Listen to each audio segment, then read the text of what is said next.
Yes, people, what's happening? Welcome back to the channel and welcome to the Burnley versus Chelsea match preview. First things first, guys, make sure you like, comment, subscribe, and hit that bell notification button.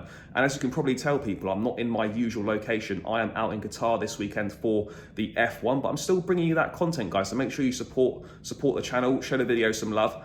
And let's dive right into it. The Blues looking to make it 3 wins in a row in all competitions and back-to-back wins in the Premier League for the first time this season, following up from Monday night's 2-0 win at Craven Cottage, which was the best performance of the season. Burnley will be heading into this game with a bit of a confidence boost as well, having recorded their first win of the season in midweek against Luton. It's not going to be an easy game. Burnley under Vincent Kompany, a completely different proposition to the Sean Dyche days. There's no 4-4-2 and launching it long into the box with lots of physical presence at the top end of the pitch. They very much get the ball on the deck. They play football. They try and do things the right way.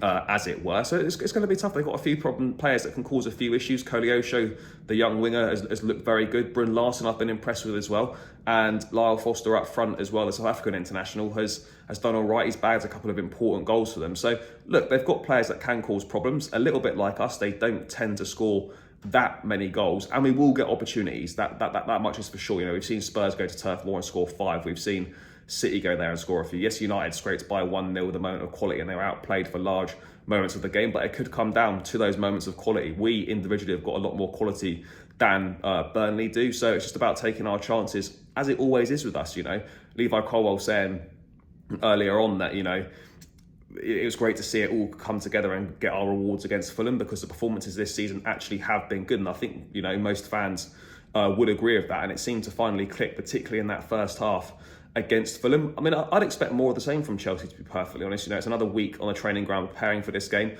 Reece James back in training as well, which is fantastic. Carney Chukwuemeka should be part of the matchday squad, you would imagine, having returned to training last week before the Fulham game. So you would think that he'd be at least on the bench and maybe get some minutes from the bench if required. But other than that, not too many other players returning from injury at this point in time. But we've got more than enough quality in the squad, more than enough about us to get a positive result at Burnley. And it just feels like right now at Chelsea that, you know, confidence is starting to build, things are starting to click together, players are getting more confident. Mudryk's confidence looks through the roof. Cole Palmer's settled into life really, really well. Conor Gallagher's playing some outstanding football that I don't think any Chelsea fans expected to see from him. There's going to be talks about a potential new contract for him as well, as he's out of contract in 2025. The board are very happy with his performances. It should be the easiest thing to get done. You know, Pochettino's made him captain. He really likes him. He plays him. It should be a no-brainer on this form to offer Conor Gallagher a new contract. So I'd expect to see things accelerate, on that over the coming months. In terms of kind of team selection, I guess realistically, the only decision that needs to be made is who's going to start up front. Is it going to be Nicolas Jackson or Armando Broja? I think the rest of the team pretty much picks itself. Obviously, Mudryk and Caicedo went off with concerns in the Fulham game. They've both been pictured in training subsequently this week, so I'd imagine they are both fit to start and they should both start. So realistically, what we're looking at here is Nicolas Jackson or Armando Broja, and does Raheem Sterling come into the team? For me, Sterling shouldn't be coming into the team. He started the season well. Yes, he's a senior pro at the club and the most senior attacker, but ultimately his performances have dipped and he's reverted to type over the last few games after a bright start in the first 3 matches, following up with 2 goals against Luton as well. You know, he's gone missing recently. Cole Palmer's been much more effective, as has Mykhailo Mudryk on that side. And Sterling is going to have to bide his time and take his opportunity from the bench to really try and cash in and get in the side, because right now Cole Palmer deserves to be in there, as does Mudryk, and he's not going to play in the centre forward role either. So Sterling probably is going to be holding bench. So the big decision, as I said, is who starts at centre forward. You know, Jackson and Broja are both different profile of forward. It was great for Broja to get a goal in the week, even though it was a bit fortuitous and he didn't know too much about it. It's great for his confidence on his first start in well over 10 months. So yeah, look, but it's a great position to be in for the club now, to have 2 centre forwards. You know, it's something we've needed. Jackson's done well so far, I think, in pre-season. I think maybe a few too many of us believed the hype, and it made us think he's kind of better than he is. He's got ability for sure. He's shown that. He runs the channels well. He's got pace. He holds the ball up. He's got good link-up play. Finishing is still raw, and his heading's not great either. So there's things that need improvement there. And there's been times where we could have done with Broja being fit in games earlier on this season, just for a different option from the bench, even chuck both of them on just to do something different. For me, I probably would put Jackson straight back in, just because Broja obviously playing 65 minutes in the week. He was knackered. I don't know if he's ready to start a game again. Maybe you play Jackson for an hour, bring on Broja for the last half an hour. That could be the way to go around it. But I think, look, Jackson having not played on Monday night, I suspect that he probably does come back into the team. For me, I think that would make sense. Although I'm not too fussed either way which one of them starts. I don't think one of them is clearly better than the other. Yes, Jackson's got more experience playing in this team because he's played more games with us, but ultimately I think Broja can do a solid job if the gaffer ends up picking him again. So for me, I don't think there's a massive difference between the two. So I'm happy with either one starting, but if it was down to me, I probably would just give Jackson the nod on that one.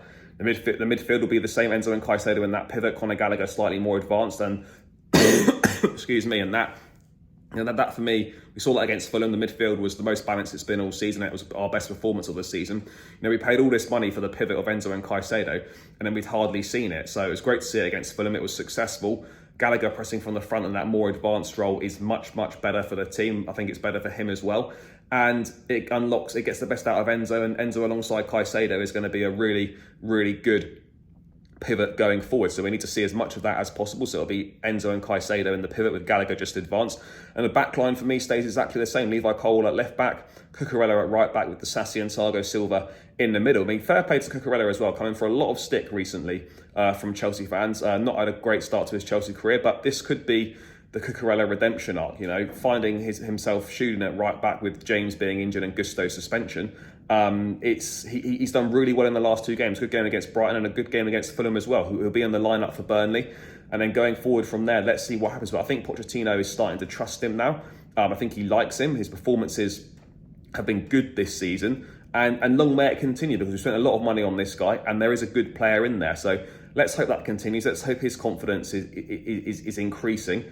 And with confidence comes better performances. So let's hope for another good performance from him on Saturday afternoon. He'll be up against Koleosho, you'd imagine. Burnley's probably the most dangerous player. So let's see how he deals with that test. And another player I've been massively impressed with is Disasi as well. Wasn't expecting him to feature as heavily as he has done. Obviously, Badiashile's injury may be a reason why he's featured a lot more than people have expected. But he's been superb pretty much every game this season. The one game he was not great was West Ham. But other than that, he's been brilliant. Shows good leadership qualities. He's good in the air. He's calm on the ball. And yeah, I think he's surprised a lot of people, and he's done really well. And right now, you can't make any calls for him to be removed from the side. You really can't. So yeah, the team pretty much picks itself. As I said, it's just Broja or Jackson. I think I'd just go Jackson, and it's whether Raheem Sterling comes back in, and he's not done enough because Cole Palmer is offering a lot more to the side at the moment. In terms of how I see the game going, I think it will be a tight affair. I think it's going to be important that we get the first goal. We still don't know, well, we do know, but we need to find out whether that's changed. Is that if we go a goal down, can we actually come back and win a game? It must be a long time since we've come back from a goal down to actually win a game. So it's probably about time we showed we can do that. I'm not advocating for us to go a goal down, but we do need to prove that we can come back from a goal behind and to win matches. The first goal, as it always is in Chelsea games, really important. If we can get that first one, we can start to manage the game. We're not letting many goals in defensively at all. It's back-to-back clean sheets. Robert Sanchez with the most clean sheets in the Premier League so far this season, so the haters of him can hold that. And yeah, look, I think we'll create chances. Burnley will give us opportunities. We can get in behind the high line with our pace. And it's just about how will we have our shooting boots on. That for me is the only question. Burnley will create some opportunities, but they struggle to score goals. They've not got the most talent in their team. It's going to be up to them. They just basically got to show us no respect, get in our faces, try and be a bit physical, and do what they can on the ball. But I really don't see them causing us that many issues. I really don't.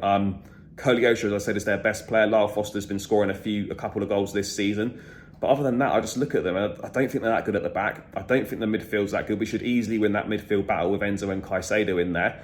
And I'm expecting a relatively straightforward afternoon for Chelsea. I mean, I think it'll be closer than people perhaps expect, but I can't see us being too challenged in this game. And it's the first time in a long time where I felt that I go into a game and I think, yeah, Chelsea should comfortably see these off or not find ourselves in a difficult situation within the game. And it's probably the first time this season that I felt like the win against Fulham's given me confidence to head into this one. And I think we'll probably win this game 2-0, the same as the Fulham game. I think we'll get a couple of goals and then we'll manage the game, shut it down, and head into the international break on the back of 3 wins on the spin before that really tough run starts. But yeah, guys, that's just my thoughts on the game. Make sure, as always, you smash the like button, you subscribe to the channel if you're new around here, and you leave your thoughts in the comments below, because I'm always interested to hear what your guys' thoughts are on the game. What would be your preferred lineups? Do let me know that. And guys, I'll catch you again in another video soon. Up the Chelsea, and peace out, people.